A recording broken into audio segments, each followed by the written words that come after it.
Hi friends, welcome to unique Kalai creations. இன்றைக்கி நம்ம சேனலில் என்ன வீடியோ பார்க்க போகிறோம் அப்படின்னு பார்த்தீங்கன்னா, ஒரு மார்க்கிங் வீடியோ தான் பார்க்க போகிறோம். ஆல்ரெடி வந்து பார்த்தீங்க அப்படின்னா, இந்த ப்ரைடல் ப்ளவுஸோட நெக்கு ட்ரேசிங் வீடியோ வந்து நம்ம போட்டிருந்தோம். அதே மாதிரி இப்போ ஸ்லீவ் ட்ரேசிங் வீடியோ வந்து நம்ம பார்க்க போகிறோம். நிறைய நாள் வந்து நம்ம வீடியோ வந்து போடாமல் விட்டுட்டோம். சம் ஒர்க்கால் நம்ம போட முடியல. இதுக்கப்புறம் வந்து ரெகுலராக வந்து வீடியோஸ் இருக்கும். என்ன மாதிரி வீடியோஸ் வேணும் அப்படின்றத நீங்கள் கமெண்ட் செக்ஷனில் சொல்லுங்கள். கண்டிப்பாக நான் அந்த மாதிரி வீடியோஸ் போடுறேன். நெக்ஸ்ட்டு வந்துட்டு என்னோடய இன்ட்ரடக்ஷன் வீடியோஸும் நிறைய பேர் கேட்டுகிட்டே இருக்கீங்க. கண்டிப்பாக வந்து கூடிய சீக்கிரத்தில் வந்து அதையுமே நான் அப்லோட் பண்ணுறேன். நெக்ஸ்ட்டு இதே மாதிரி ட்ரேசிங் ஷீட்ஸ் வந்து நம்ம சேனலில் வந்து சேல் பண்ணிகிட்ருக்கோம். நிறைய பேர் அதுக்கு நல்லா சப்போர்ட் பண்ணிகிட்ருக்கீங்க. டிஃப்ரெண்ட்டான ஸ்டைல்ஸில் வந்து நீங்கள் ட்ரேசிங் ஷீட்ஸ் வந்து என்கிட்ட கேட்டுட்ருக்கீங்க. நானும் பண்ணி கொடுத்துட்ருக்கேன். இன்னும் வேணும் அப்படின்னாலுமே நீங்கள் வந்து எனக்கு வாட்ஸ்அப் நம்பர் வந்து மேலே ஷோ ஆகும். அந்த நம்பருக்கு வந்து நீங்கள் பர்சனலாக டெக்ஸ்ட் பண்ணிங்க அப்படின்னா, உங்களுக்கு கேட்லாக்ஸு அப்படி இல்லை, நீங்கள் ஏதாச்சும் டிசைன்ஸ் வந்து வச்சுருக்கீங்க அப்படின்னாலுமே நம்ம வந்து சென்ட் பண்ணிகிட்ருக்கோம். நெக்ஸ்ட்டு இந்த பேட்டர்ன் எப்படி அப்படின்னு பார்த்தீங்க அப்படின்னா, ஆல்ரெடி நம்ம நெக்குக்கு எப்படி கொடுத்துருந்தோமோ அதே மாதிரி தான் ஸ்லீவுக்குமே வந்து நம்ம கொடுக்குறோம். இதில் வந்து பார்த்தீங்க அப்படின்னா, அந்த ஃப்ளவர் வந்துட்டு சாரியில் இருக்க ஃப்ளவரை தான் வந்து நம்ம நெக்குக்குமே கொடுத்தோம். அதே மாதிரி ஸ்லீவுக்குமே வந்து அந்த நெக் பேட்டர்னில் இருக்க மாதிரி தான் கொடுக்குறோம். நெக்ஸ்ட்டு வந்து பார்த்திங்கன்னா, இதில் வந்து பேக்ரவுண்டில் வந்துட்டு பார்த்திங்க அப்படின்னா பேக் சைடு வந்துட்டு ஓப்பன் வரும். அதே மாதிரி ஸ்லீவில் வந்து பார்த்திங்கன்னா அதே ஷேப் போட்டுட்டு சென்டரில் வந்து இனிஷியல் வந்து வரும். ஓகேங்களா? 2 இனிஷியல் வந்து வச்ச மாதிரி தான். எண்டிங்கில் வந்து இதோட ஃபுல் அவுட்புட் வீடியோ வந்து நான் ஆட் பண்ணுறேன். செக் பண்ணுங்கள். ஃபோட்டோஸுமே வந்து இந்த ப்ளவுஸோட ஃபோட்டோஸ் வந்து நான் ஆட் பண்ணுறேன். இது வந்து பார்த்தீங்க அப்படின்னா என்னோடய என்கேஜ்மெண்ட் ப்ளவுஸ் தான். இது நானே ஓனாக கஸ்டமைஸ் பண்ணது. ஃபுல் அண்ட் ஃபுல் வந்து பார்த்திங்கன்னா டிசைன் வந்து நானாக மேக் பண்ணது. டிஃப்ரெண்ட்டாக யோசித்து நானாக மேக் பண்ணது. இந்த மாதிரி யாருமே போடாத ப்ளவுஸாக வந்து உங்களோட ஓன் வெட்டிங் ஆர் என்கேஜ்மெண்ட்க்கு இல்லை ஏதாச்சும் ஃபங்க்ஷன்ஸ்க்கு வந்து பண்ணணும் அப்படின்னாலுமே நம்ம பண்ணி கொடுத்துட்ருக்கோம். அந்த மாதிரி வேணும் அப்படின்னாலுமே நீங்கள் வாட்ஸ்அப் பண்ணுங்கள். நெக்ஸ்ட்டு வந்து என்னோடய ப்ளவுசஸ் கலெக்ஷன்ஸுமே நிறைய பேர் வந்து வாட்ஸ்அப்லேயும் கேட்குறீங்க, யூடியூப் மெசேஜஸ்லேயும் கேட்டிருக்கீங்க. கண்டிப்பாக வந்து நான் அப்லோட் பண்ணுறேன். மெஹந்தி கிளாஸஸுமே வந்து போயிட்டுருக்கு. மெஹந்தி கிளாஸஸில் வந்து அட்வான்ஸ் லெவல் வந்து நம்ம எடுக்கலான்னு இருக்கோம். பட் வந்து அதுக்கான டைம் செட் ஆகலை அப்படின்றதால இன்னும் எடுக்கலை. வெயிட்டிங்கில் கிட்டத்தட்ட 1000 ஸ்டூடெண்ட்ஸ் கிட்ட நம்மக்கிட்ட இருக்காங்க. பேசிக் கிளாஸஸ் வந்து ரன் ஆகிட்டே தான் இருக்குது. மெஹந்தி டீட்டெயில்ஸ் வேணும் அப்படின்னாலுமே நீங்கள் டிஎம் பண்ணுங்கள் வாட்ஸ்அப்புக்கு. அதுக்கான டீட்டெயில்ஸுமே வந்து நாங்கள் உங்களுக்கு ஷேர் பண்ணுவோம். இதில் எப்படின்னு பார்த்தீங்க அப்படின்னா, அந்த ஃப்ளவரை வந்து நான் ஒரு 2-3 இடத்துல போட்டுட்டு ஃபுல்லாக வந்து நார்மலான அந்த கர்வ் டிசைன்ஸு, அதுக்கப்புறம் லீஃப் டிசைன்ஸ் தான் கொடுத்துருக்கேன். இது வந்து பார்த்திங்கன்னா bead and thread work mix பண்ணி ஒரு ப்ளவுஸ் தான் வந்து நான் போட்டிருக்கேன். நெக்ஸ்ட்டு வந்து நிறைய பேர் வந்துட்டு ப்ளவுஸில் கீழே ஹேங்கிங் போடுறது எப்படி, அந்த வீடியோ போடுங்க அப்படின்னு என்னோடய ஸ்டூடெண்ட்ஸுமே கேட்டுட்ருக்காங்க. நெக்ஸ்ட்டு என்னோடய சப்ஸ்கிரைபர்ஸுமே கேட்டுட்ருக்காங்க. கண்டிப்பாக அந்த வீடியோவுமே சீக்கிரமாக அப்லோட் ஆகும். இனிமேல் கண்டிப்பாக டெய்லி ஒரு வீடியோ வந்து நம்ம யூடியூப் சேனலில் அப்லோட் ஆகும். நீங்கள் தான் சப்போர்ட் பண்ணணும். இதுவரையும் நல்லா ரொம்ப சூப்பராகவே சப்போர்ட் பண்ணிகிட்ருக்கீங்க. இன்னும் சப்போர்ட் பண்ணுறதுக்கு நான் உங்கள்கிட்ட கேட்டுக்கிறேன். கண்டிப்பாக நம்மளோட சப்ஸ்கிரைபர்ஸ் எல்லாருமே வந்து ரொம்ப ஹாப்பியாக இருக்காங்க. ட்ரேசிங் ஷீட்ஸ் வந்து அவங்களுக்கு லோ பட்ஜெட்டில் கிடைக்குது அப்படின்றதால இன்னும் அவங்களுக்கு அட்வான்ஸாக நம்ம ஏதாச்சும் பண்ணணும் அப்படின்ற இதில் தான் வந்து நான் ட்ரேசிங் ஷீட்ஸ் வந்துட்டு புக்லெட் மாதிரி சேல் பண்ணலாம், நிறைய பேருக்கு யூஸ்ஃபுல்லாக இருக்கும்னு ட்ரை பண்ணிகிட்ருக்கேன். கண்டிப்பாக வந்து புக்லெட்ஸ் அந்த மாதிரி வேணும் அப்படின்னாலுமே நீங்கள் டிஎம் பண்ணுங்கள். ஷீட்ஸுமே வந்து ரொம்ப லோ பட்ஜெட்டில் கொடுத்துட்ருக்கோம். கஸ்டமைஸ் டிசைன்ஸுமே ரொம்ப லோ பட்ஜெட்டில் தான் கொடுத்துட்ருக்கோம். இப்போ இந்த வீடியோ வந்து ஃபுல்லாக பாருங்கள். அப்போ தான் இதில் இருக்க டிசைன்ஸ் நான் எப்படி போடுறேன் அப்படின்றதுலாம் தெரியும். ட்ராயிங் பண்ணுறவங்க இந்த வீடியோ பார்த்தீங்க அப்படின்னாவே உங்களுக்கு கண்டிப்பாக எப்படி ட்ரா பண்ணணும் அது எல்லாமே வந்து கண்டிப்பாக தெரியும். வீடியோ ஸ்கிப் பண்ணாமல் எண்டு வரையும் பாருங்கள். நெக்ஸ்ட்டு இதில் வேறு ஏதாச்சும் டவுட்ஸ் இருக்குது அப்படின்னாலுமே நீங்கள் எனக்கு கமெண்ட் செக்ஷனில் கேட்கலாம். இல்லை நான் வாட்ஸ்அப்பில் வந்து ஃபோட்டோ அனுப்பி கேட்கணும் அப்படின்னாலும் நீங்கள் எது டவுட்டாக இருக்கோ அதை ஸ்க்ரீன்ஷாட் எடுத்து எனக்கு வாட்ஸ்அப் பண்ணுங்கள். கண்டிப்பாக நான் ரிப்ளை பண்ணுவேன். நெக்ஸ்ட்டு மெஹந்தி கிளாஸ் வந்து ஜாயின் பண்ணுறவங்க ரிப்ளை லேட் ஆகுது அப்படின்னு சொல்கிறீங்க. ஒரு நாளைக்கு கிட்டத்தட்ட 500க்கு மேலே மெசேஜஸ் வந்துகிட்டே இருக்கிறதால 1 பை 1 தான் பார்த்து பண்ணிகிட்ருக்கோம். ஸ்டாஃப்ஸுமே பார்த்து ரெஸ்பான்ஸ் பண்ணிட்டு தான் இருக்காங்க. ஸோ வெயிட் பண்ணுங்கள். நெக்ஸ்ட்டு வந்து இதே மாதிரி வீடியோஸ் கண்டிப்பாக நம்ம சேனலில் வந்துகிட்டே தான் இருக்கும். ட்ரேசிங்கு, அதுக்கப்புறம் மெஹந்தி அட்வான்ஸு எல்லாமே வரும். என்னோடய இன்ட்ரடக்ஷன் வீடியோவும் கண்டிப்பாக கூடிய சீக்கிரத்தில் வரும். வெயிட் பண்ணுங்கள்.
ஓகே ஃப்ரெண்ட்ஸ், இதோட இந்த வீடியோ கம்ப்ளீட் ஆகுது.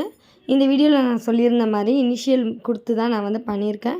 எண்டிங்கில் வந்து ஃபோட்டோ அட்டாச் பண்ணுற பாருங்கள். நெக்ஸ்ட்டு வந்து இதே மாதிரி வீடியோஸ் வந்து நம்ம சேனலில் வரணும் அப்படின்னா கண்டிப்பாக நீங்கள் சப்போர்ட் பண்ணணும். இதில் ஏதாச்சும் டவுட்ஸ் இருக்குது அப்படின்னா கண்டிப்பாக கமெண்ட் செக்ஷனில் கேளுங்க. என்னோடய வாய்ஸ் கொஞ்சம் ப்ராப்ளமாக இருக்கிறதால கொஞ்சம் இந்த மாதிரி இருக்குது. அது எதுவும் தப்பாக நினச்சிக்க வேண்டாம். ஓகே, எல்லாருக்குமே நம்ம வீடியோ பிடிச்சிருக்கும்னு நினைக்கிறேன். கண்டிப்பாக பிடிச்சிருந்தா நம்ம சேனலை சப்ஸ்கிரைப் பண்ணிக்கோங்க, கமெண்ட் பண்ணுங்கள், லைக் பண்ணுங்கள், ஷேர் பண்ணுங்கள். தேங்க்யூ.